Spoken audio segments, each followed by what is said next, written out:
Welcome to episode 2 of Under the Hive of Madness. I am Ryan the Goblin King, and today I am joined by my co-hosts, Marky. Hey, what's going on, everybody? Beast. Hello, everyone. And he just teleported in from the front lines of McCraig, our guest, Kevin. A good day, comrades. Damn, dude, Ultramar. Right. That's a hell of an accent. Come visit.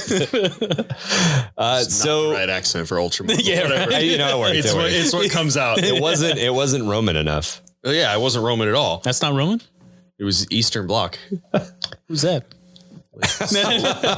It's right next to McCraig. Oh, okay. That makes sense. I forgot Mark knows nothing of geography. No. Right. Yeah. Right. Eastern Bloc is in like Soviet Union. I was going to say, Soviet Union countries. So the way my brain works is like there's pieces of land, right?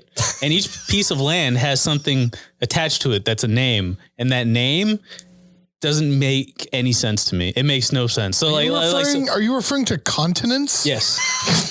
Yes. So I was like just Russia, letting it go, man. Russia, like, and like Comrade, like, okay. Yeah. I do remember something like that. But like, you like, oh, Germany. And then I don't know. I can't think of anything for Germany.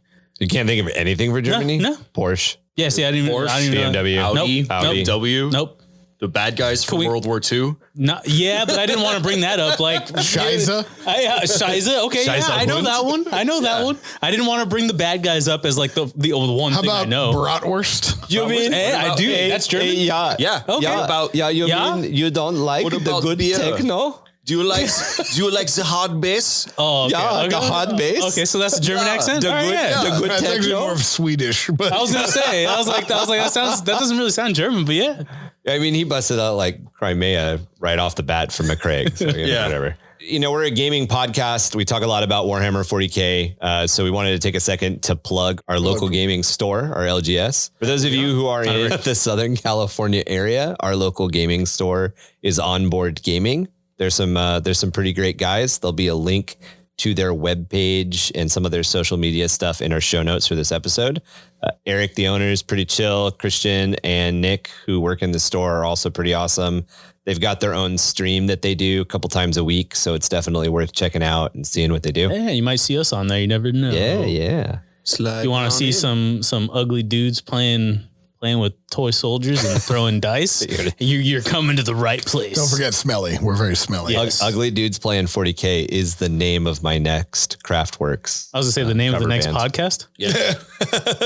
Name of the next podcast episode: Fat, ugly, smelly dudes playing. UMF plays 40K. All right. So as a gaming group founded to play primarily Warhammer 40K, we have a big shared interest in gaming, tactics, and strategy, all elements that are heavily featured in the genre of wargaming in general.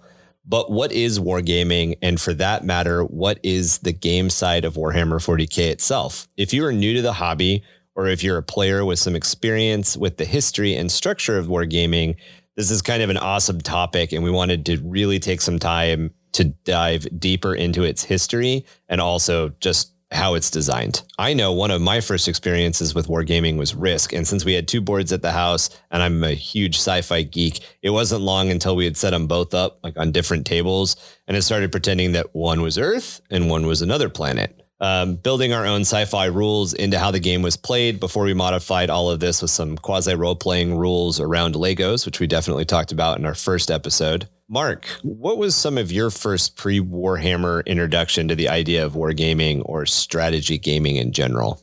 Yeah, so I think I'm trying to remember. My family's been really poor, so we had board games like just a couple. Like old school Monopoly with like a missing boot and Clue with no candlestick.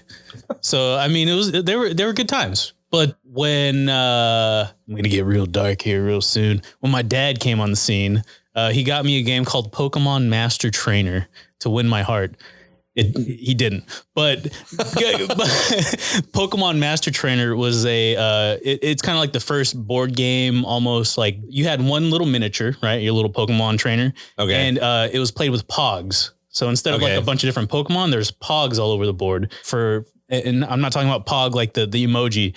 These are Pogs. You mean like Pogs, like back in the day. Yeah, like little cardboard discs. Yeah, do you guys remember like stacking Pogs and then slamming them? Yeah, dude. I had the ultimate slammer of all time. Tom I had remember the concept, but I It was a brick. I can't quite place the like actually playing the game. So- like I think I bought a pack and then never Pogs. got to play them. Pogs are great, dude. I used to play all the time. So having some experience in the Hawaiian Islands, Pogs, the game of Pog actually came from the papaya orange guava drink. Think of a milk carton, but you know, like modern milk cartons and like modern orange juice cartons, there's that pull tab on them. Right. Yeah. So there used to be a Pog that covered that. And so instead of like that plastic pull tab that you rip out, there was a Pog. And you'd take it off and it had like a little character on it. So kids started collecting them and stacking. That's the whole origin of the game. Pog. Oh my God. Yeah. It's crazy. That's why it's called Pog, because it's papaya orange guava. Get the fuck out. I mean, that's You what just blew my mind. That's Like, what I'm I was told. I have no idea if that's You're like, true. right, I made all this bullshit. You're right Allegedly. about the milk caps. It originated from milk caps. Milk caps, yeah. Ryan's like, I made all But this shit up. so there's a juice in Hawaii called Pog, and it's papaya orange guava. Like that's the brand name, and their little dude, their little icon is like not a chibi. What are they? A pygmy wearing a giant tiki mask, like the spear. Oh, okay. So Yeah. think about all the Pogs that we had. All of them were themed that way. Anyway, so you had this game. Yeah, so Pokemon Master Trainer. We played the shit out of the game so much that we actually the game. I don't know if you guys if you Drunk. wow. Right. That's my first Bud Light on the floor. I was gonna say every episode Ryan has to drop something on a mic. That wasn't on a mic, but yeah, my elbows are a How problem. dare you, sir? It's just getting Muay Thai elbows everywhere. But yeah, so we played the shit out of that game. That game's worth like $200 on Amazon right now. I'm You probably kept eBay. it, right? Yeah, I still have it. It's you're gonna it's sell it literally tomorrow. downstairs. No, well, it's missing Meowth, so I can't sell it. So it's not worth anything. So it's not worth anything. Yes, Gotcha. exactly. Yeah, Got That you. sucks. but I know exactly which one I'm missing. So I mean, maybe I can You like, print it? yeah, I was gonna say I was like print it and glue it to like a little piece of cardboard. Call it good. Just pretend. But yeah, so that was probably like my first ever like almost miniature game. I mean, Okay, it's not like okay. super miniatures or anything. My first big miniatures game was probably Heroescape. I don't know if you guys remember Heroescape. Do I? I never got into it because none of my friends wanted to. That game has led to more bloody noses and Yeah. lost friends than I think anything I've played ever with my done. little brother. It was like a little hexagonal game. So I always mistake that one with Hero Quest. Hero Quest. But Heroescape is like a futuristic. It's basically like Warhammer on hexes. Oh, I know what you're talking about. Okay, I know exactly what you're talking about. Yeah, that game's also worth like $200 right now. I looked them both up today. That's Yeah, I went shopping for them for a little while. Yeah, it's a dope game. So speaking of that, we talked about this episode 1 a little bit, and I did a little bit of research because somebody else had asked me a question. Games Workshop actually started out as a company that wrote games for other people. So Hero Quest is in fact a Games Workshop game.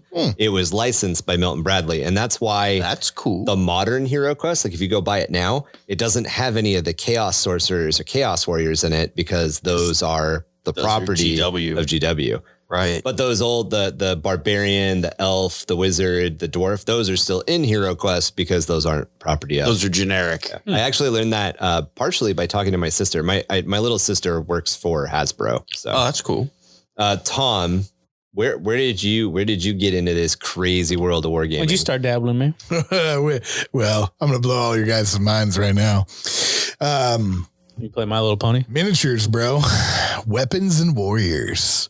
I don't even know what the I fuck was that is. thinking- Is that the one with the Same spring-loaded thing. weapon? No, Dude, Tom and I had a lose- big in-depth conversation about this a long You know, time lose ago. eyes for you poke, you blow out dude. somebody's eyeball. Yeah, you'll shoot your eye out. Yep. It was like Crossfire? Yeah, no. So, okay, it was like Crossfire. Oh my God, is Crossfire except the one you're with the shooting little at a marble? castle. Oh my God. okay.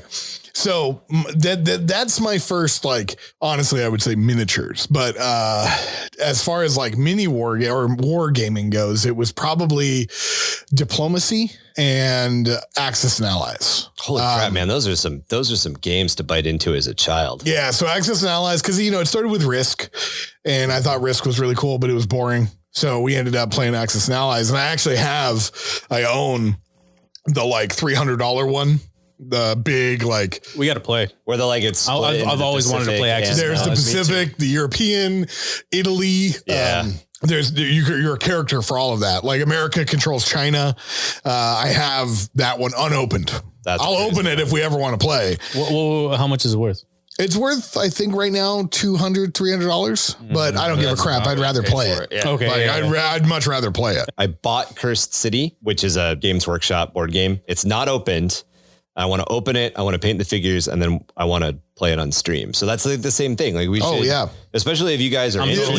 The only thing about Access and Allies, though, let me tell you, especially when that size is, it will literally take us minimum of 8 hours. Oh yeah.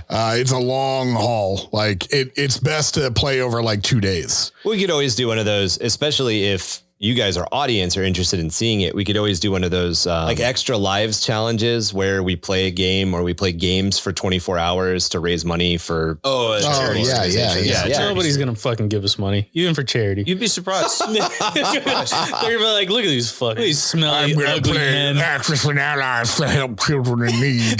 They're like, I'm gonna give you $2 to stop playing. But so that was like the first in like mini warrior weapons and warriors is. You literally have small figures of knights and rebels, and you are shooting plastic marbles at each other with spring-loaded catapults, cannons, and like crossbows. Yeah, ballistic. And you're literally shooting these plastic marbles across the floor at like a castle that's got spring-loaded walls and stuff. And I had 3 sets of it. And those like plastic marbles, I remember they ended up getting lost, like sold in a yard sale or whatever. It's like I was finding these plastic marbles for like 12 years, like throughout my house. Like I'd be like, I remember moving, when I was like in my 20s, and I was like, oh my God. What's that, rotten pea? What is This that? is orange marble on the floor. it's airsoft pellets and Nerf. Yeah, exactly. Yeah. Okay. I also started with Risk. It's kind of like my first strategy game. At the same time, after I started with Risk, I was also dabbling in, my neighbor introduced me into Command & Conquer on a PC. Yeah. The original Nod versus GDI, like way back in the day. Westwood Games. Yeah, Westwood Games before EA bought it out and corrupted it. as they do. Yeah, calling you out, EA. Oh man, I'm sure they're gonna. Because they're listening. They're like, Our number one Patreon supporter is EA. What are you doing? Yeah. He's like, all right, Kevin, I see you. They want to charge us DLC until to give us Patreon. Yeah, it's really weird, but we actually pay them to be our sponsor. it's the only company that happens with. There's a subscription fee and loot boxes for it. Loot box. Anyway, so I was dabbling kind of on both sides. And then I too, at some point, got Weapons and Warriors. And it was the coolest thing. But what sucked kind of for me as a child is I was an only child. So I didn't like have brothers and sisters to like play board games with. So I had to find a friend to play one of these games with. And none of my friends like to think on the big strategy level. They're much more like Call of Duty strategy level. I was going to say, let's play marbles, but I guess Call of Duty's pretty good too, right? Like none of them want, like very few of them wanted to would play through like an entire Command & Conquer game. Oh, okay. Yeah. Like, they thought that game was too long for them. And then like even Risk and like stuff like that was like too long of a game. Yeah, that was something I encountered with Axis and Allies. Yeah. And I actually picked up a copy of Axis and Allies Pacific and I tried to get my dad to play it with me. And he's like, I can't do this for more than an hour. Oh, fuck. So man. like, oh, there goes that. That feels bad. Yeah. And then like I tried to get one of my friends to come over and play it. And by the time we were done setting it up, he's like, I'm over it. Jesus. And so then, long time gap of me just playing a bunch of these games by myself on PC. All the way up through Dawn of War and everything into high school. And right at the end of high school, right after, I can't remember. I think it was Stratego. Dude, the name of it. I used to get down on Stratego so much with my little brother. Like my little brother's a blessing. Stratego or Diplomacy or they're basically the same game. Yeah, but it was late Imperial, early World War I-ish time period. Yeah, big map of Europe, North Africa, and all that good stuff. No, Stratego is a little bit more. It's like Guess Who, but war. Yeah. That's so the same as Diplomacy. Is Diplomacy just like I've never played like Diplomacy. a ranked up version? Well, Diplomacy, you had a board and then you had a bunch of these tiles that would face you and then they would have theirs facing them and they would have to Like you'd go to fight one and it would determine what. But it just wouldn't be like medieval Europe themed because it was like World War One. This one's like World War One themed. Yeah, so you had Stratego like is ironclads, like ironclad navy. Gotcha. Okay, so yeah, it's just Early straight up ironclad. Stratego. Yeah. Yeah, I had like a and there was futuristic Stratego. really cool diplomacy rules, and that's actually one of the things that I really liked about it was like you didn't start at war with everybody. You had to declare war with people, and that cost like special resource tokens. And Interesting. each country had like a unique like twist.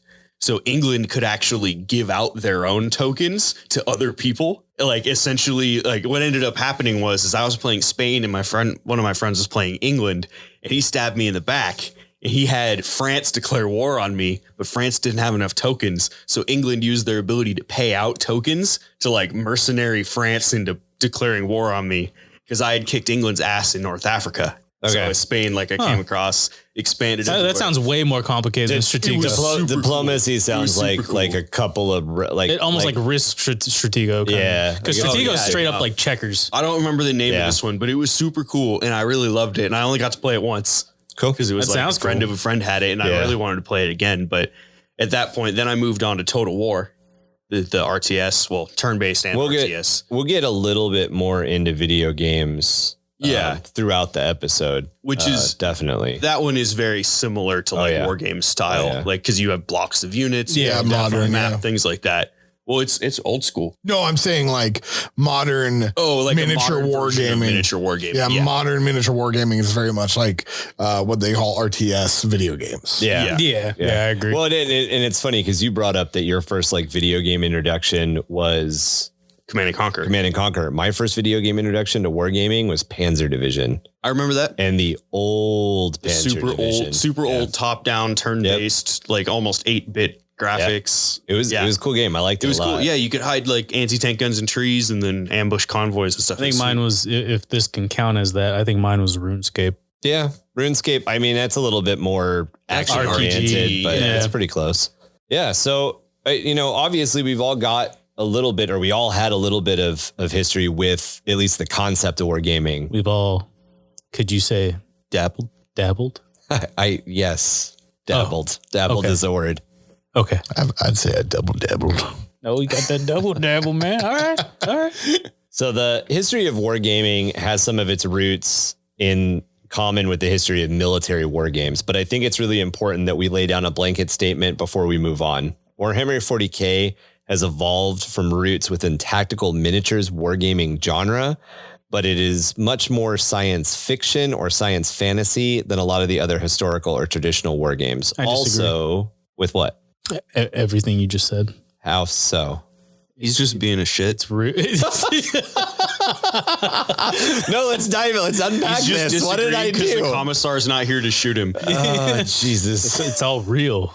Damn it. Well, I'd say it's also on a lot small. Believe it or not, 40k is actually on a lot smaller scale. Oh, than yeah. what true mini 100%. wargaming really Which was. saddens me as an Imperial Guard player because I want to see like 1,000 guardsmen on the table. Oh yeah. We'll start playing Titanicus and fuck off. Titanic, like Epic, I think is. Oh yeah, that's what it is. Epic Yeah. is the Epic is the one where you end up with like 1,000 guardsmen, Right. Yeah. Tiny little guys. little baby guys. So anyway, to get back And on track. segueing back Thank into you. yes, just wanted to throw that out. So yeah, there's definitely more that science fiction or science fantasy to Warhammer 40k than a lot of the historical or traditional war games we're going to talk about.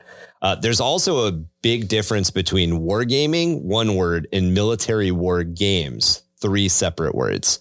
Military war game scenarios are used by militaries around the world to teach tactics and how to look at issues that might evolve on a modern battlefield. And while they're called games, they're a lot more like training exercises. I was gonna say I've done 2 of those. Yeah, we are literally not going to talk about that stuff at all. We're talking about games. We're not going to talk about Mount Town. I really don't want to go into my operations right now. We're not going to talk about Mount Town. However, we are going to dip into games that evolved out of tactical games like Kriegspiel into the modern tabletop miniatures wargaming subgenre. The earliest roots of wargaming, we have games like Weihai, which is Chinese for encircling, which is similar to the modern game of Go. Other early games are Chaturanga, which is an ancient Indian proto chess. And I'm going to butcher this, and one of you guys might know it, but Henfatal, the Viking game. Yeah, I totally know what you're talking about. You don't. I know what it looks like. I don't know how to pronounce it. It's a Norse. Yeah, word. I think it's pronounced like Heinferdal. Yeah, we'll go with that. Like, so it's a Viking game which can draw very clear lines. oh, it's Heinferdal. Like it's weird. It's like Heinferdal. Yeah, that sounds right. It sounds Viking. The right? dude Just threw some phlegm in there. Yeah, exactly. That's all. The dude at the meadery can say it like perfectly. Should have recorded him and just brought it. I was like, it's not him, It's a doll. soundbite. So those two games, Chaturanga and Heimdall. we can draw very clear lines between those in modern chess or games like Nine Man's Morris, which is also an ancient game, but it's regaining play now. These can often be used to explain the foundations of modern tactical gaming or modern tactical thinking. However, everything changed in the 1600s with the introductions of the King's Game. This game introduced 30 pieces per side, which depicted 14 different military units, each of which had their own set of movement and varying combat rules. This can arguably seen as the first major variation towards what we now call modern tabletop wargaming. This game and others like it were, however, primarily enjoyed as recreation by nobles and those in their courts, even though they could also have been used at the time to teach overviews into honing tactical skills or developing strategic thinking. Well, that's actually, I believe, one of the first instances of what it was used for was to reenact active battles so as they could gain a like top view advantage of how the battle actually took place and like how it occurred and its tactics, rather than that being of a point of view. It was from up bird's top. eye. Yeah, bird's eye view. But exactly. at this point, they were still using essentially boards with no definition. There's no map yet. It was just a unit board, position. and they There's were no kind of topography. playing with, there's no topography. Later they ended up using the topography for it. So personally, when I was younger, I was taught checkers and chess by my father as a combination of bonding and obviously kind of getting those teaching tools of strategic and tactical thinking. Although I think that his direction was a little bit more to impress the values of critical thinking and patience on me. A knightly court in the 10th century would have used it to like go, young Johnny, you need to learn these tactics. You need to learn how battlefield works and all that sort of stuff. You mentioned it in episode 1, and I also had one. We mentioned our handcrafted marble chess sets. Do any of you guys have early memories of playing chess, checkers? Actually, I do. Hey. So I think it was the 5th grade. So I was 10. We had this guy called Mr. Rick. I don't think he was a TA. It was just like some guy that hung out around our elementary school. He wasn't supposed to be within 100 yards of the school. Real Freddy Krueger vibes right now. Yeah. Sorry, Mr. Rick. No. But he basically would sit down in the hallway and play chess. And without wearing any pants. Yeah. And if you lost, you'd have to give him a handy. This story is not getting better, bro. No. He was a really cool dude. He taught us all chess, and he basically just taught us the value. He liked to humble us. He beat the shit out of us in chess. Oh yeah. And if you won, you would basically win a chess set. And we actually had like little tournaments and stuff. Yeah, it was. I learned chess from that, and like honestly, I love chess, and I retaught his values of whooping everybody's ass in chess that I play. I'm not saying I'm really good, but I've beaten everybody that I played so far, including the wife, all my kids, my wife's little students. I beat all their asses and her cousins, and I'm not bragging or anything, but I might be good at chess. I think. I don't know. We'll play one day. I Is thought this because you play chess with I win rules? Yes. I guarantee you'll beat me because I'm as much as I can look at a very complicated tactical situation and think my way out of it. If you restrict the amount of resources that I have to like govern, I have a tendency to overthink and fuck up really, really bad. Yeah.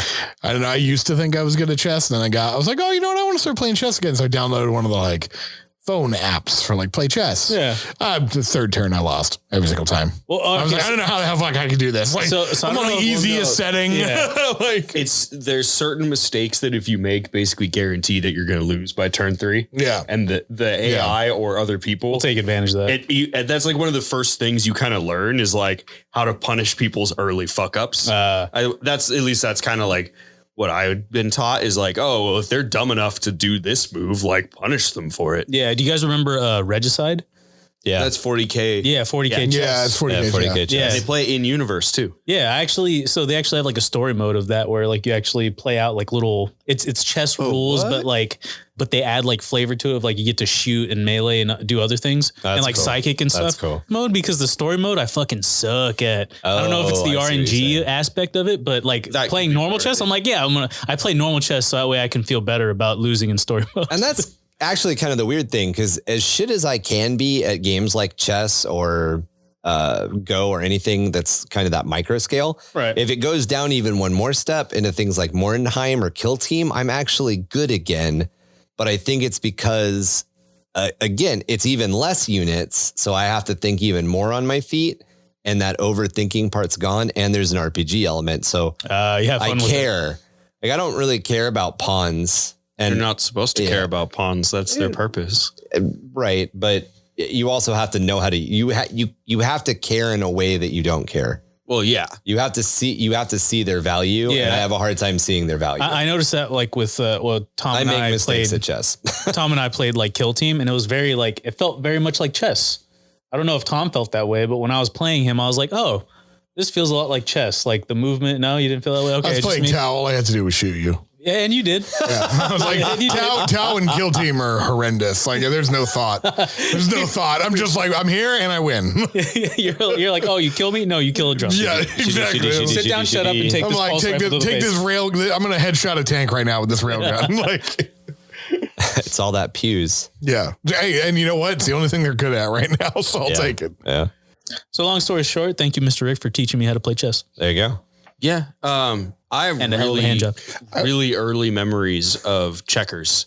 Like way back in the day. I can't remember if, like off the top of my head if it was my mom or my grandparents or both, but I played a lot of checkers when I was really young, like really young.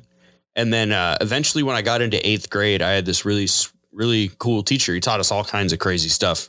But one of the things he taught us was chess. So he actually had us in our 8th grade class participate in a like in-class chess tournament. And he taught us some of like the basic principles. Like I said, like if you do this move right off the bat, like you can get easily punished for it. So like he was teaching us things like that.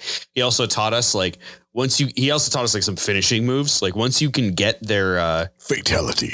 yeah, he taught us this cool one where if you have a rook and a queen left, you can effectively checkmate somebody and there's nothing they can do about it. That's cool. Like towards the end of the game, like once there's a certain amount of pieces removed. Yeah, you walk them back. Yeah, you can, you make the box and you just pin them into a corner and there's nothing they can do about it. We used to call it the walk of shame. Yeah, exactly. You just slowly do it. Yeah, they're like, I can't do it. There's nothing These they two can do about it. motherfuckers are like, oh yeah, jargon here. Oh, special word here. And I'm just like, rooking and man, and check. fuck chess. And checkmate. No. So essentially, you're just you have two pieces that can move infinitely across the board. Yeah, I got you. And you just kind of slowly walk them to pin the king because the king can only move one. So if you check him, he has to move out or they have to kill your piece. And then because they can do corner. it from across the board, you can effectively sit out of threat range of their pieces and still pin their king. Yeah, I've lost chess that way. All I know from checkers is they're pretty cool patterns. I like the tiles. And the last time I had anything to do with checkers, a buddy of mine, a mutual friend actually of mine and Ryan's, set up this whole big spiel at a festival where we were at, where it was "Come Battle the Beast."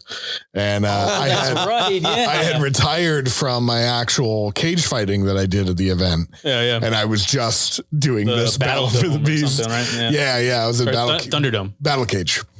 wasn't called Yeah, it was Thunderdome? Battle- No, I did Battle Battle Cage. Cage. Thunderdome isn't real fighting. Battle Cage was real. Oh, really? Real cage fighting. Yeah, so You know what? yeah, Yeah, Battle Cage is climbing in like full plate armor. Yeah, and yeah, beating with the shit. with Yeah, the when they band beat and the shit. hell out of each other. Yeah. Yeah. So I did Battle of Nations for years, and they were Yeah, me like- too. And they were like, "Oh yeah, you should get into Battle Cage," and I'm gonna murder somebody. You'd be surprised. Fights were over usually pretty quick. Most of the guys would. Some guy was just put to sleep. Yeah, well, Oh no! Like I saw a 1v2, and the single guy What? basically just like decked the first dude that came up. He hit the ground and was like out of breath. Like he Yeah. didn't get up for like 30 seconds. My Like, first- he had to like gather his wits. Like he. my first fight. Yeah. My first fight ever in Battle Cage was 36 seconds.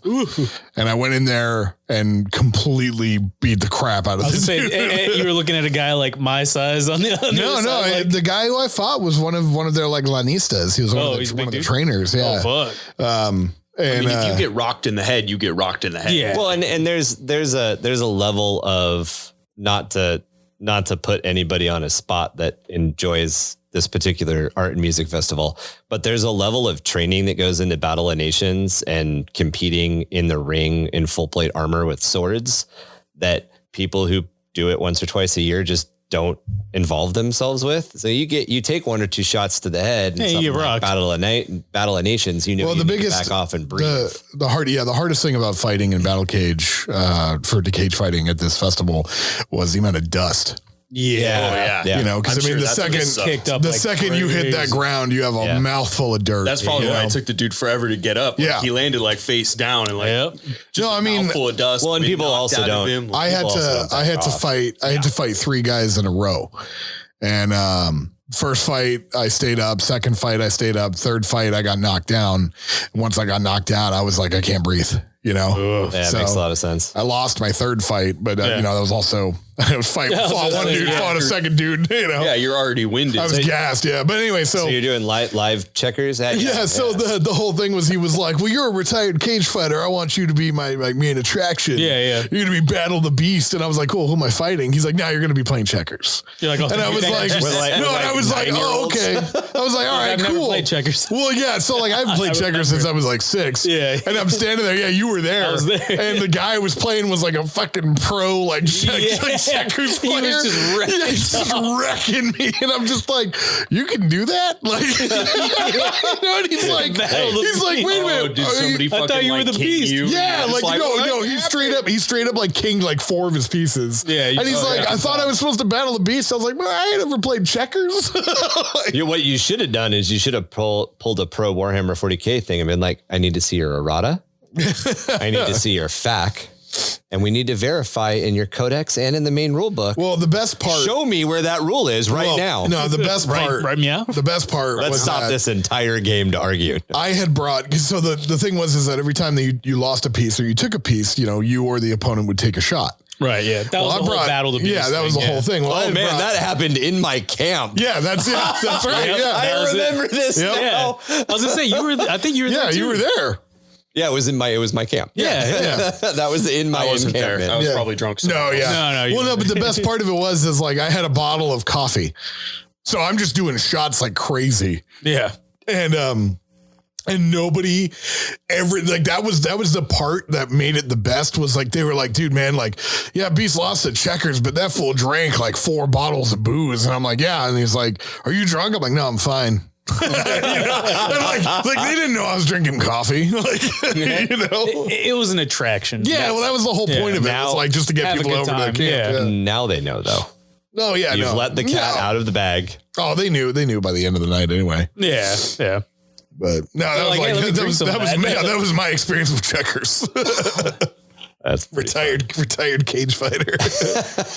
So there was a lot of micro tweaking that went into the emergence of wargaming from the early Renaissance period into the early 1800s. One example being the use of a sand table that was set up to represent specific scales and specific topography. But as they evolved, they continued to migrate further into a position of a game played by the princely courts and nobility, and were often ultimately underappreciated as a useful wargaming tool. All of these small variations and added on rule sets and handmade sand tables and maps were mostly dismissed as legitimate war games, but all of that was about to change with the development of Kriegspiel. Kriegspiel had a number of pretty big innovations in the emerging genre, but arguably the largest was the inclusion of topographical maps, which were used to display real-world locations and even former battlefields as the area of gameplay. It was these changes that sold the idea to the Prussian Prince Wilhelm, who in turn, the chief of his Prussian general staff, General von Muffling, to look at this type of game and take it a bit more seriously. Here is a quote from this moment in wargaming history. Gentlemen, the general announced, Herr von Rieschwitz is going to show us something new. Rieschwitz was not abashed by the somewhat lukewarm introduction. He calmly set out his Kriegspiel map. With some surprise, the general said, "You mean we are to play for an hour on a map? Very well. Show us a division with the troops." "May I ask your excellency," replied Rieschwitz, "to provide us with general and special ideas for maneuver and to choose 2 officers to be the commanders for both sides. Also, it is important that we only give each commander in the special idea the information he would have in reality." The general seemed rather astonished at the whole thing, but began to write out the necessary idea. "We are allocated as troop leaders to both sides, and the game began." One can honestly say that the old gentleman, so cool towards the idea at the beginning, became more and more interested as the game went on, until he exclaimed, "This is not a game. This is training for war. I must recommend it to the whole army." Thank you. Oh, yes. Yeah. So Rieschwitz. Rieschwitz. That's what I'm naming my next animal. Reese's Pieces. And then you guys will be like, why can you never pronounce your cat's name? And I'll be like, I don't fucking know. You're like, get over here, Ree. Goddamn Ree. Since then, Kriegspiel has continued to advance and is used in some cases today, both as a social tabletop game and as a military war game. Oh, that's the name of the actual game. Yeah, Kriegspiel, which literally translates to war game. Yeah. This Really? is what I was telling you Krieg earlier. meaning war, Oh, okay, and this is what spiel is play. Since then, Kriegspiel has continued to advance and it is used in some cases today, both as a social tabletop game and as a military war game. Although admittedly, what modern militaries use is probably massively advanced and specialized for their specific needs. However, it really is Kriegspiel in a lot of ways that led to the advancement in tabletop games like Avalon Hill Wargames, Axis and Allies, Flames of War, Chainmail, which later became Dungeons & Dragons, and so much more. There are war games in today's market which cover everything from samurai and ancient Greeks to aliens and cyberpunk street gangs, not to mention the homebrew rules, which let you mix all of these miniatures into one game. Personally, I've never played Kriegspiel, but when I was still in the early years of my own Warhammer hobby, I did get into some of those Avalon Hill battles, you know, the little books that you could buy in the spindle. I don't think I ever played those. They were basically right next to the Warhammer section in the store, and it was easy enough to mess around with. Probably because of this, most of my early homemade terrain, which you guys have seen a lot of, and a lot of the foundational rules I use for making terrain now often have a really heavy World War II influence. Most of the stuff I do looks a lot like a bombed out European city. Think Dresden. Yeah, that's just sort of the stuff that I really gravitated towards. I also dabbled a little bit in Greek warfare game. I can't remember the name of it, but it's very much focused around hoplites and phalanxes and how to use them.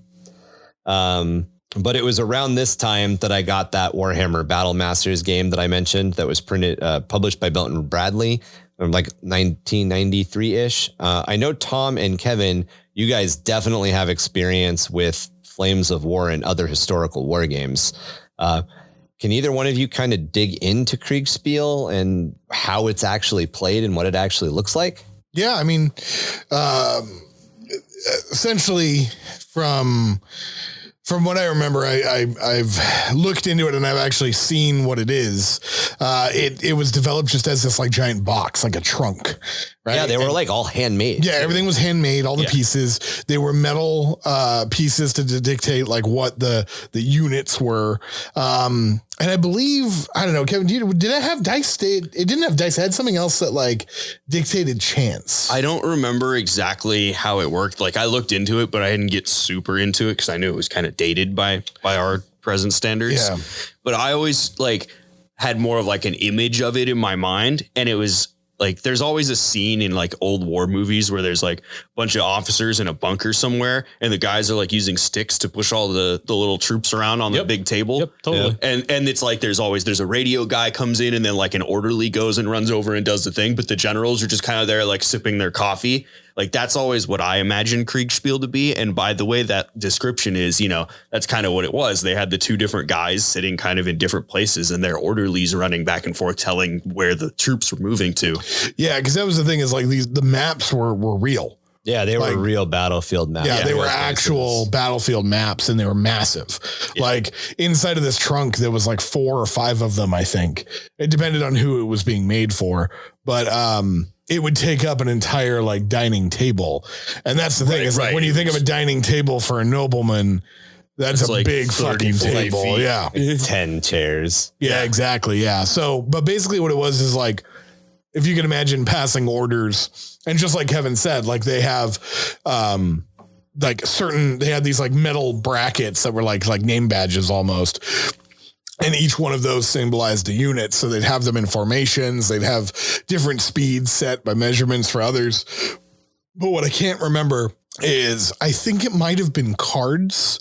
I think it was dice. I think they used cards. I don't know why, but I have cards. They used something to signify chance. Well, so if I remember correctly, and it's been years, but at one point I did a little bit of like research into it, and I'm pretty sure it started as cards and it eventually became dice. Yeah, I know dice played a part in it at some point. I just don't remember when. And I think if you go and buy, because you can go and buy Kriegspiel now. I don't remember who publishes it, but there's a German company that publishes it, and it definitely comes with like those little painted wooden bitty things. That's cool. Yeah. And it comes with dice. Yeah.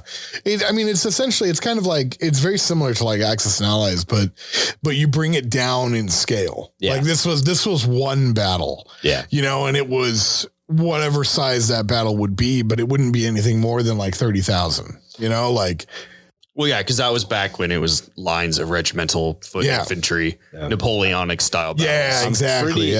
I'm pretty sure the War College in Annapolis actually has an original set, or maybe not an original set, but like a set that dates back to this time as well. Quote unquote ancient set. Yeah. It's pretty neat. I mean, it's interesting to see that, like, again, you know, this is the taste of history of wargaming on the tabletop, which lays out a lot of the steps that really did lead to modern games like Age of Sigmar and Warhammer 40k. Absolutely, yeah. Well, and there's one thing specifically that I actually wanted to comment on this, and I had actually told Mark this earlier.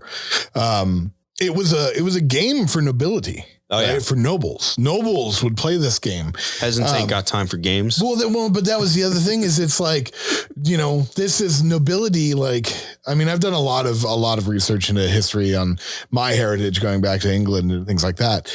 And when nobility, you know, was a difference in class in so many different ways that warfare, you don't get, like, if you weren't a noble, you didn't get to think about strategy. No, you got to fight and die for your country, and that was about it. You were very much the bottom line. Only nobles would think about strategy. I mean, up until this time, you were born a noble and thus commanded men because you were born into it. Yeah. Or you had a rich family at a certain point who could then purchase your commission.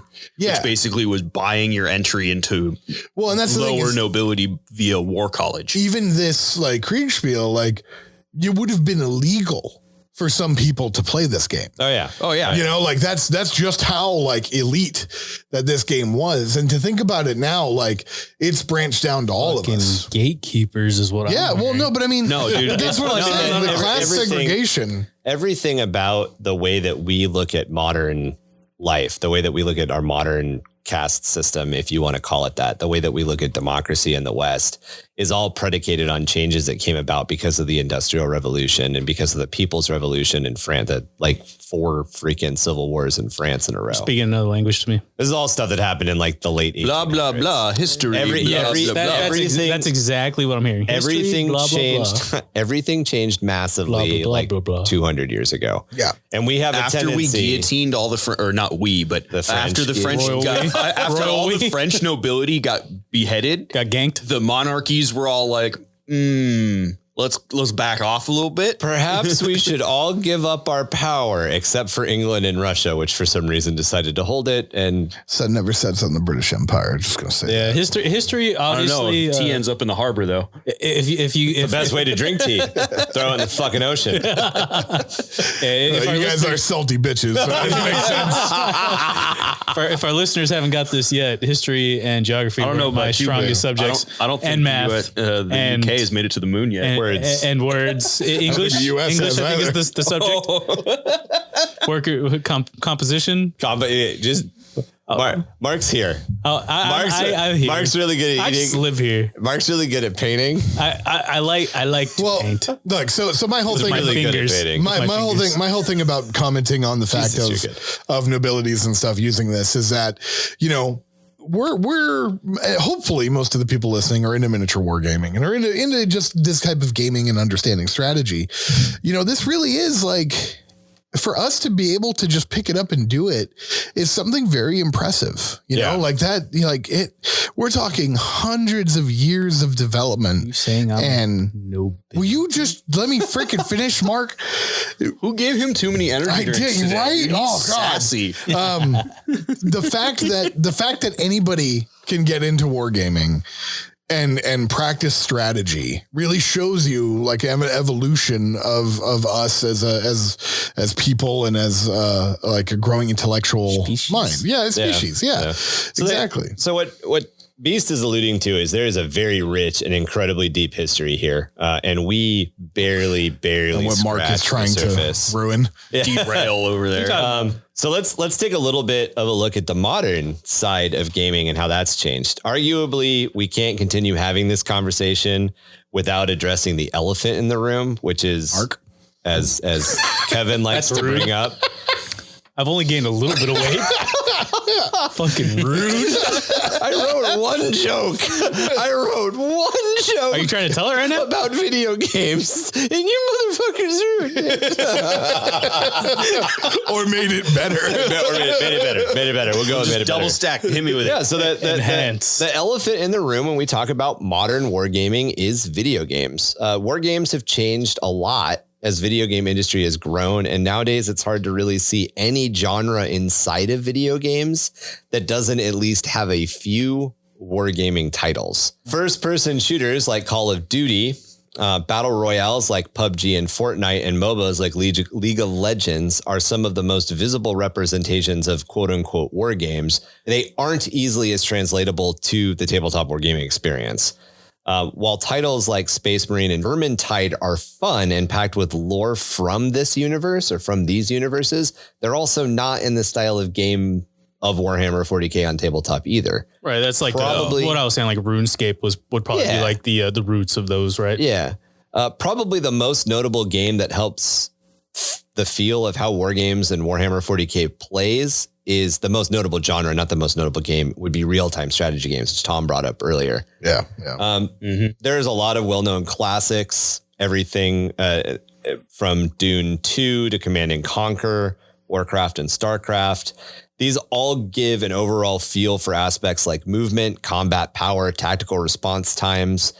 But they also provide a heavy focus on balancing a production economy. And Warhammer on the tabletop does not have production economy worked in. No, this is Warhammer on tabletop is very much more like Total War. Yeah. Where On the when more you go to tactical, well, when you start a battle, this is your units. Yep. This is the only things you get for this battle. And then afterwards, it goes back to a big picture kind of strategy. Yeah, and that's more the tactical side of the RTS game genre or the turn-based game genre. And that's where we get games like Dawn of War, Company of Heroes, Myth of the Fallen Lords, where you're really falling back to produce units only if gameplay dictates it. You might have to rescue units from a building. Right. You might have to unlock a control point, something like that. Yeah, Company of Heroes had to, if you wanted to reinforce your squads or if they were getting pinned down, you could actually retreat them back and they would run all the way back to your base so you could reinforce them and send them back out rather than need to waste the veterancy or the resources to produce an entirely new squad. Dawn of War did the same thing, except you didn't have to fall back. You could just plop them down. They'd basically just teleport. And Myth would do the thing where if you got to that flag, there were some dudes handcuffed behind the flag. And then you got those dudes. You could recruit. Yep. Okay. Another important game style that has a lot of parallels with tabletop wargaming is turn-based strategy.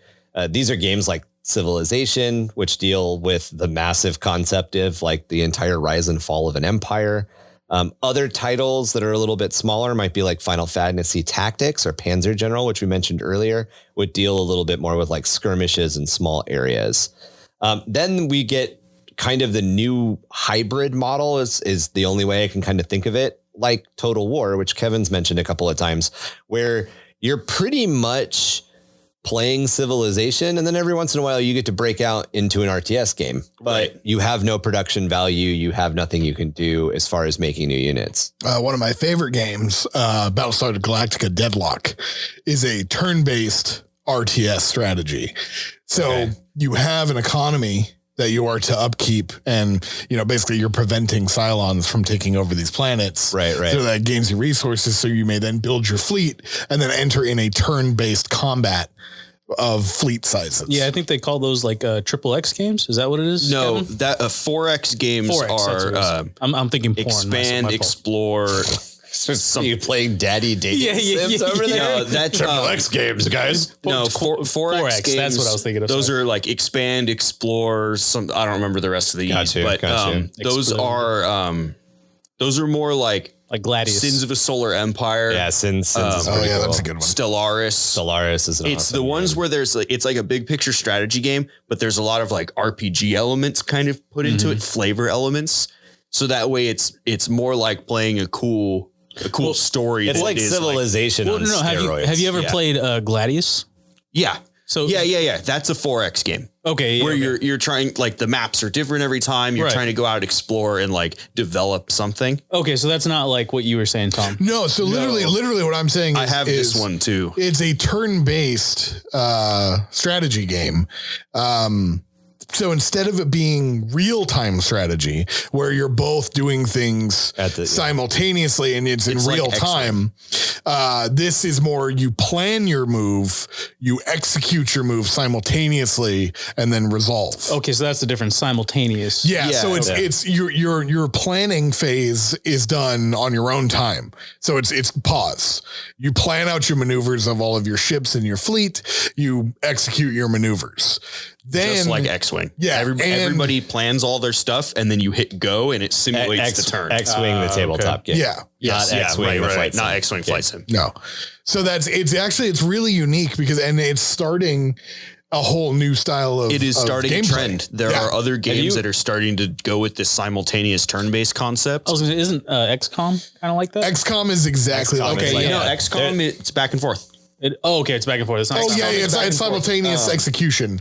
It is plan, maneuver, resolve, plan, maneuver, resolve. Gotcha. Okay. These ones are traditional turn-based games. These ones are plan, simultaneous maneuver, and resolution. So there's a game. It's like X-Wing, where like if your ships crash into each other because you both picked to do a maneuver that ends in the same place. I haven't played X-Wing. That's why I'm trying to come up with like different. You haven't played it all on tabletop? Nope. Okay, that's why you don't get the reference. Yeah, that's why I'm like, is it like this? Okay.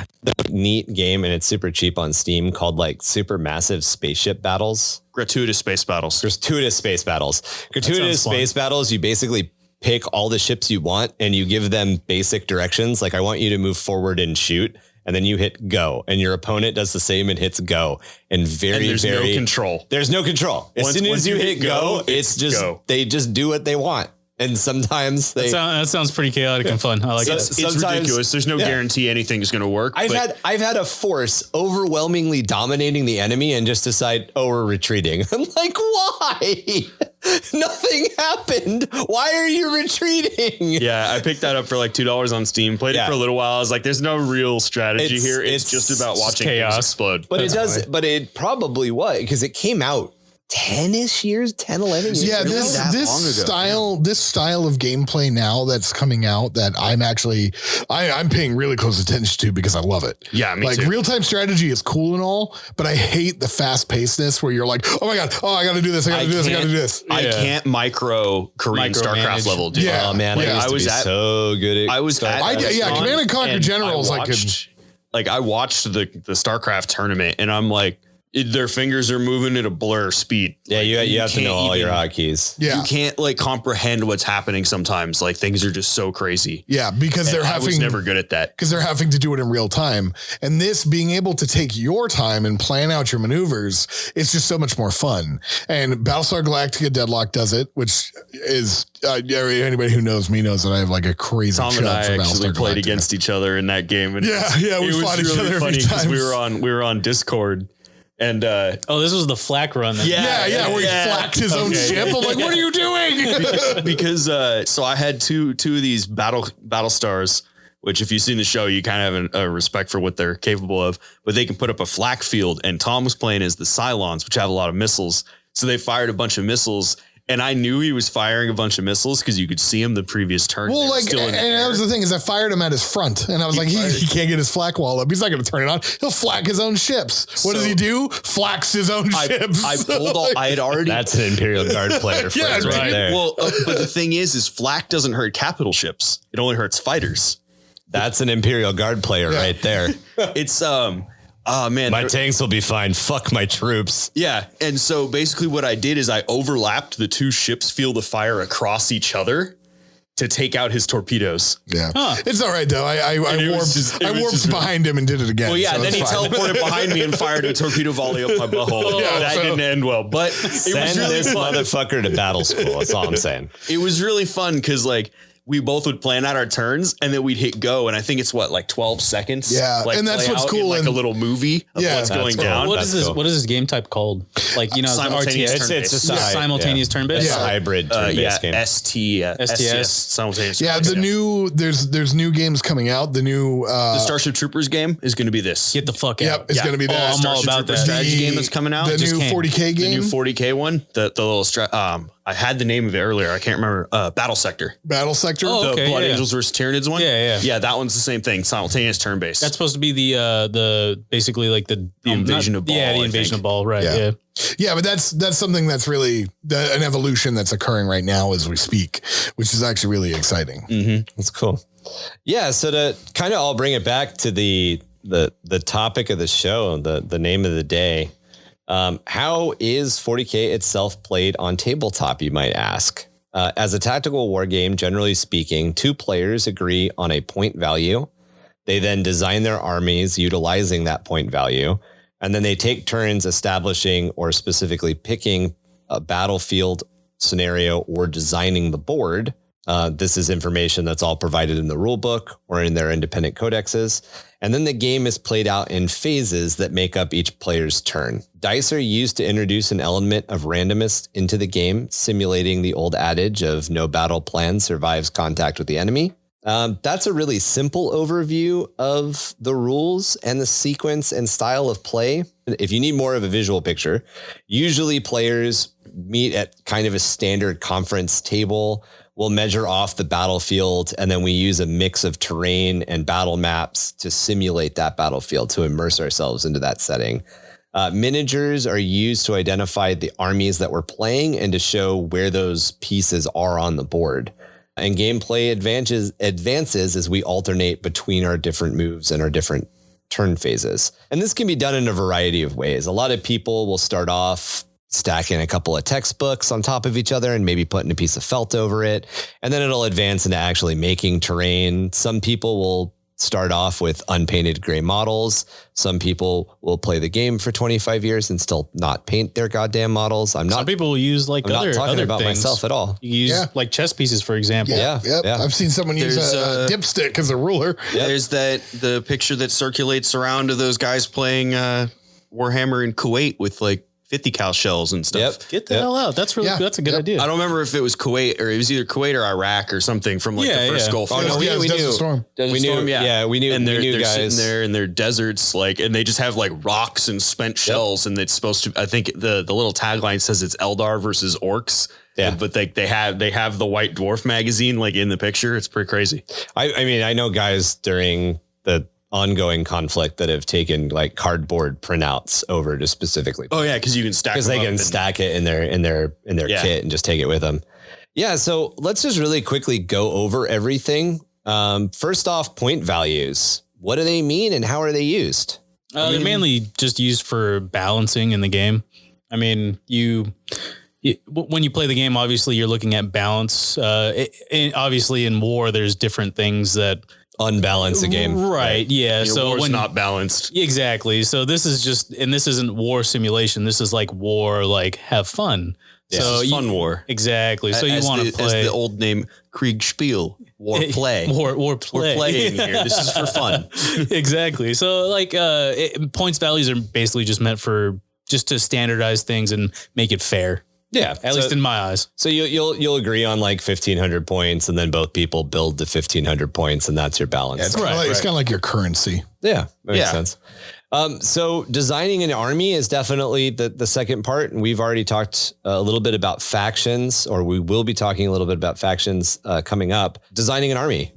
That really comes down to what, your play style and how you want to be. Do you want to be aggressive? Do you want to use specific types of tactics? And designing an army is designing an army to the tactics that you want to play and the strengths of that. So yeah, what's fun to you? Exactly. Yeah. So like, I really like guys with big sniper rifles, so I'm going to have a good amount of that, things like that. It's designing them to how you want to utilize and how you feel best at utilizing those things, Then, of course, there's picking a scenario or randomly generating a battlefield. Yeah, that's always a fun part of like, oh, we should put these buildings over here. We can, and you get to agree with it. So it's kind of like you get to tell a little cooperative world building. Like a down ship that we have. Like we have that all like certain like groupings of terrain. Like we have the whiskey outpost, and that's you can like tie certain pieces of terrain to certain narratives. Yep, like orky terrain. We have orky terrain for when we want to like wog it up. We've got whiskey outpost for some Imperial Last Stand action. We have crash ships for just like all out apocalypse level battles. And you can drop objective markers on the table or have pieces of terrain that are objectives. Right. You can either play it by like the codex specific. These are where the objectives are supposed to be, like for a balanced game, or you can just totally BS it and make it up. Like I played against Tom in his early night game. We were just like King of the Hill. We had one big old mountain in the middle, and that we just fought over the mountain. It's the only objective on the thing. Go capture that hill. Yeah. Ryan actually said something in the very beginning when we were talking about stuff years ago, telling a cooperative story. Yeah, I like that word. That's like building the map is telling a cooperative story. Like both of you telling a story together. You may not know who's going to win. You might not know where the beats are going to go, but you know that these two armies met in this place. Nah, bro, I'm here to smash your fucking face in. So the next part of it would be deploying each of your armies. And that's pretty important. You look at this battlefield that you just designed with your buddy, and you look over the rules that you guys have agreed upon, and you kind of figure out where you want to place your stuff. And that alternates back and forth. And sometimes it works in your advantage, and sometimes it's disastrous. Yes. For example, in a past game I had with Marky not too long ago, I decided where I wanted to put my big tank, and he was like, I decided where to put my my big tank right across from it. And I'm like, okay, that was bad. So my big tank was squiggy. Yeah. Well, yeah. It was painful. So next is the phases of a turn. So really quickly to go over the phases of a turn, there's movement, there's psychic, there's shooting, then there's assault, and then there's a morale phase. Did I leave anything out? Command. Right. Which is a new thing for 9th. Yeah. But because most codexes aren't out for 9th, it's not really. Yeah. It hasn't quite affected everybody yet. But essentially, movement's pretty self-explanatory. All of your little guys can only move a certain number of inches on the board. Psychic phase is a little more complicated. Magic. But yeah, magic bullshittery. Spells and such. Shooting is the phase where you get to measure from your guys to their targets and then verify with the range that your guy can actually shoot his gun and then resolve that action. And somebody you guys remember when there was taken off no such thing as pre-measuring? Yep. I'm kind of glad that I didn't get in those times. Yeah, it was like, because I would have fucked up basilisks so hard. Oh, sorry, you're an inch out. I guess you don't get to shoot, man. Yep. Sorry. Yeah, you already declared shooting with those guys. They are locked in. But at the same time, because basilisk has over 200 inch range, maybe because I'm always in range, at least I'm like getting close. And as the resident Eldar and Tau player, there's my favorite phase of the game called assault. And that's when my ass gets off the table. Hey, you speak for yourself when you say Tau player, because I'm a Tau player and I love the assault phase. So. Yeah. So the assault Tom phase, likes it because he gets to Overwatch and throw a lot of dice around. So the assault phase, one of the silly things about Warhammer 40k is, it's in the future. There's laser cannons. There's giant genetic abominations. There's tanks with like 5 guns on it. And there's also chainsaws. And then there's chainsaws. So you got to get up and close and personal. Hammers with electrical fields. Yeah. So that's the assault phase. And the assault phase is that kind of, if you picture like any movie where 2 armies rush at each other, Braveheart springs to mind really easily for me. There comes that crushing melee of 300. 300 left. Such the Lord of the Rings, the big battle of the 3 armies with the dwarves, the humans, and the orcs. Yeah, there you go. But that is some Warhammer level. Yeah, I literally just finished the extended edition of Lord of the Rings with Christy last week. I need to get Summer to watch it. She's never seen them all. Dude, that whole chaos of just these intermingling units just bashing each other with their gun stocks or stabbing each other with bayonets or pulling swords. That's your assault phase. The morale phase is when that unit then has to think about all their actions from last night. When you see your best friend Joe get his face blown off by a Necron deatomizer. Yeah. Goss Slayer. It's like in the war movie, at every like this, it's some big explosion goes off. The main character's friend just poofs into pink mist. And then all the sound goes away, and like it's just that like boom, and they're like, looking around like, oh shit, this is a bad place to be. And then that's they run away. Really good like metaphor for that phase. That's totally the morale phase. Like Timmy gets pink misted, and like your hearing is just gone, and you're just like, I like that. Shit, I like that. I'm gonna die. Like, goddamn, Mike is gone. So the last little bit that ties the game all together, there's the command phase. We'll probably talk a little bit more about all this stuff in future episodes as we talk about how the game affects how we make decisions for the armies we play. Mm-hmm. But that's as basic an overview as we can give. The last little thing that to kind of take us out and to wrap us up is I'm sure everybody has a weird dice story. So dice introduce the random part of the game. And as Mark can attest to with our very last game, where everybody told me I need to melt all of my dice, and I have a lot of dice because I'm a goblin. Me gubbins. I just don't roll hot. I've got all of these super alien artifacts that are supposed to just devastate humanity. And it's like one. Well, I guess my super laser gun missed. I thought I told you to stop making up animals. And I guess my big truck that was probably supposed to die from this super crazy heat melta lance thingy that's shooting it doesn't kill it because I rolled 2 6s on Ramshackle. No, there's a whole thing on that. Was not happy about that shit at all. Mark knows like the math on some of these things, and he'd be like, "Oh yeah, that's average." And when I'd be playing with him, I'm like, "No, this is Tom average, which is below average." Yes. So I mean, for a while there, I was rolling. I had bought when I first started some Imperial Guard dice from one of the local game store here in Oceanside. And they roll an ungodly amount of ones. You remember those dice? Yep, it was right in the beginning, and it was like disheartening because like I couldn't overcharge plasma because I was guaranteed to kill my guy. That's a really good way to lose a hand. Like it was stupid. I was guaranteed to roll a 1 every single time I threw dice. Like 3 dice, one of them's gonna be a 1, guaranteed. Yep. It was so dumb. So now I don't use those dice. I actually have a really good dice story if we have enough time for it. It's probably like a short story. So yeah, my dice story. We have a buddy, right, who shall not be named. We were playing at his house. This was back maybe 10 years ago. Okay. And we're playing, and the way I used to play salamanders and drop pods with Stern Guard.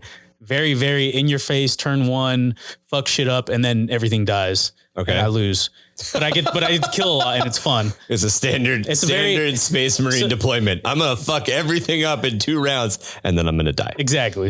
And if there's anything left, it's going to hurt. Yep, exactly. So he had a Land Raider, and I drop podded around his Land Raider, both my drop pods, pop his Land Raider with 1 Stern Guard, and then I kill all of his Terminators with the other And ouch. Yeah, it was super mean. That's like bad manners, dude. It was. Yeah, I know. Well, dude, look. Yeah. Well, this is probably longer than 10 years ago because this is probably when I first started playing. Like, did you do that on purpose, or you're like, oh fuck this guy? I thought it was gonna live. Oh, okay. He just rolled like really bad. It's like when Tom goes, I'm just going to scratch that Lehman Russ and does like 40 wounds to it. And I'm like, it's only got 12. And so he kept rolling a die, and this one die rolled a 1 like 6 or 7 times in a row. Ouch, burn that die. It was, yeah. And so let me get to it. So what he did was he went outside and he took his dice with him. This was after the game was over. And he had that dice in his pocket. And he's like, I'm going to remember you. And he took this dice outside and put it down on the floor, on concrete floor, went into his garage, grabbed a hammer, walked outside, put that dice on the floor, and then put all the other dice around it in a circle. And then he fucking smashed it with the hammer. Yeah. And then he teach him a lesson. And then he pointed at all the other dice. He's like, let this be a lesson to all of you. If you are like this will happen to you. Oh, dude, I do that with my computer parts. When when one part starts acting up and I replace it and I'm like gonna throw it away, I'm like, you want to act up?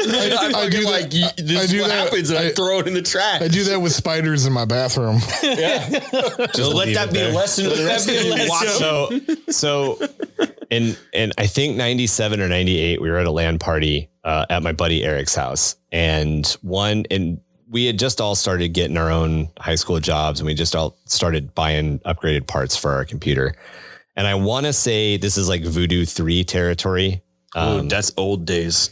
And our buddy Mark bought a brand new, like he went out and he spent like, whatever it was, like probably not $8,000, probably like $5,000 on all new computer parts just for the LAN party. He came back, he set it up, he got it all working. He got all the parts in, he turned it on, and there was a BIOS error.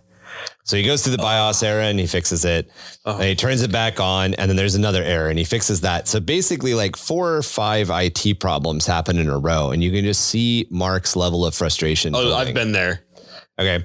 He finally gets everything done and running, and he jumps into probably Half-Life Deathmatch. I was about to say, it sounds like kind of Counter-Strike days. Or yeah, it was before Counter-Strike. It was a little bit pre-Counter-Strike. This is like Half-Life Deathmatch mode. Like Tribes.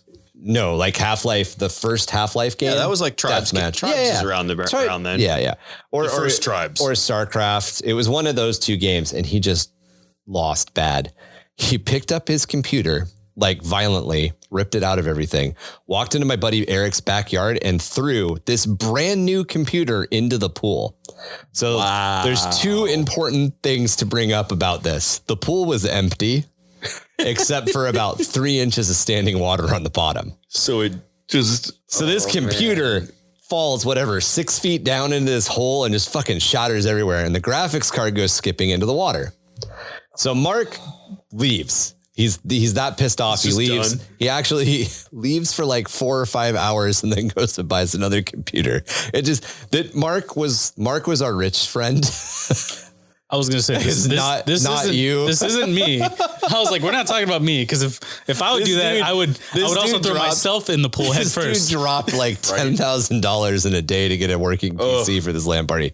But our other buddy, Dan, was like, well, fuck, I don't have that good of a graphics card. I'm going to go get that Voodoo 3. So he goes down, he gets the Voodoo 3, he puts it in rice, he hair dries it, he gets it completely 100% dry, and he slaps it into his computer and he starts playing a game. And I shit you not, like 15 minutes later, his computer starts to smoke. Oh, the Voodoo card caught on fire inside his machine. No, I was really hoping it was going to work. I was hoping for a happy ending. You know, he saw it happening. He flicked the switch. He pulled it out. He put in his card, and it was fine. But it was just, it's like this. It was every piece of that computer legendary was failure. Story in our group of friends of this like event that happened at a LAN party, and your story with the dice. I was just like, oh shit, I got to tell this story about Mark throwing a computer into a pool.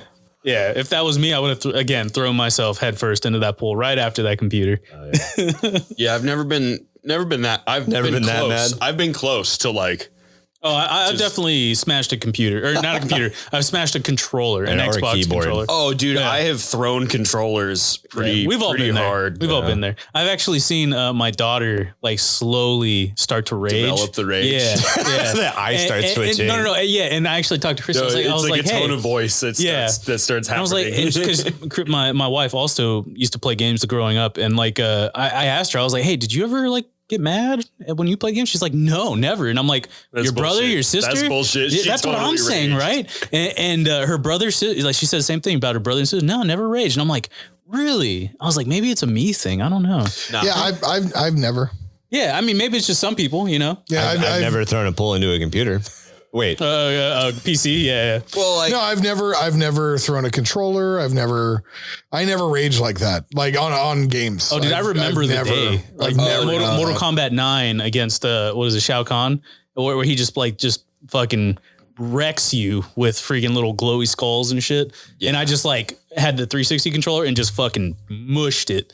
And it was just like crunched. Oh yeah, I was that pissed. I was just like, I stroked out. Yeah. I've been there. I've been there on the rage front a couple times. I've never broken anything like because of the rage, but I've been like really, really close. Oh. So we could probably have entire podcast series just dedicated to the almost endless details that make up the history of wargaming. Oh, not raging. Oh, yeah. Raging. And then a second podcast dedicated to like how you raged about all of those. I totally forgot the topic of this podcast. Yeah, I was like, we were all totally focused on rage. There's definitely a point in almost every podcast. And like I built in video game stuff for you this time, Kevin, but there's definitely a point in almost every podcast where Kevin's like, oh, is this where I can talk about video games? There's nothing wrong with that. I play so many video games. It's man. ridiculous. And that's like I don't watch TV. Yeah. The same teacher that actually taught me chess was like, he like had this little like deal and he tried to encourage us to not watch TV. He's like, if you're going to do something that engages your brain over something that just feeds your brain. Yeah, I like that. Yeah, makes sense. And so to me, I was like, I prefer to be fed. I was like, that makes sense. Like, and so like my version of like watching random TV at night is playing games like Factorio, where you're like, and playing them at a very leisurely pace. Like I'm not trying to get any achievements or set any records for factory build speeds, but like, it's like a slow puzzle that builds and builds and builds as you go. Yeah. And there's no real punishment other than it takes longer if you mess up. Yeah. And like, that's my version of like spacing out at the end of the day. Yeah. But then at the same time, I'll also like, when I want to play, like I play games and I try to play. That's actually not something bad to live by, you know? Yeah. It's definitely one of those things to aspire to. Always doing something engaging. I don't know, man. Kevin's a fucking spaz, dude. Imagine if he did. I'm like, damn, dude. I'm like, that's why you're so high strung all the damn time. It's all the game rage. Yeah, dude. I'm like, Jesus Christ. I unwind by doing puzzles. I'm like, you're a lunatic. Maybe you do need to watch the Kardashians. You might be the only person on the planet. Listen, watch Tiger King and get back to me. Oh my God, Tiger King. I was going to say, watch Kevin come home and you know, his fiance is making tuna casserole and Kevin's just like, fucking tuna casserole. So aside from the mental gymnastics that Kevin forces himself to go through with these games, if anything in the history of wargaming or even the history of the different editions of Warhammer 40k is something that you guys would like to hear more about, please feel free to let us know. We definitely love to get into some of this stuff on some of our side episode content. Probably have already heard our first lore stories episode, which was Tom with his night household. We're going to try to do some of those unnumbered side episodes. We've got more lore stories planned for you guys, and we have some other side episodes, side category stuff that we're going to venture into every once in a while. We plan to hit up a lot more about the specifics of the game and the hobby of Warhammer, not to mention the massive amounts of lore, art, and the good times to be had building these games and stories with your friends. I think as we've mentioned in the past, between us, we have somewhere close to 70 years experience in this game, but we know that doesn't make us a complete authority in any way. We want to hear from you guys. We want to hear your experiences with Warhammer. We want to hear your experiences with other tabletop war games. And of course, any questions we may have not fully covered in this episode or in future episodes. Please reach out to us by email at either underthehiveofmadness@gmail.com or grimdarkgaming@gmail.com. Spellings for both of those can be found in the show notes along with direct links. We have, you can also join us on Discord. Yeah. That's probably the best way to reach us. We're pretty much all on Discord all the time. We got a pretty good growing community. You can also follow us through our various social media accounts. We're on Instagram at @GrimdarkGaming, and our Facebook page is at @GrimdarkGaming, all one word. Or find us on Twitter, which is @GrimDark. We also have a Patreon that's up and running, and we're hard at work trying to get everything else on it fully set up, but feel free to toss us $1 or $2 in the meantime if you're so inclined. Coffee money.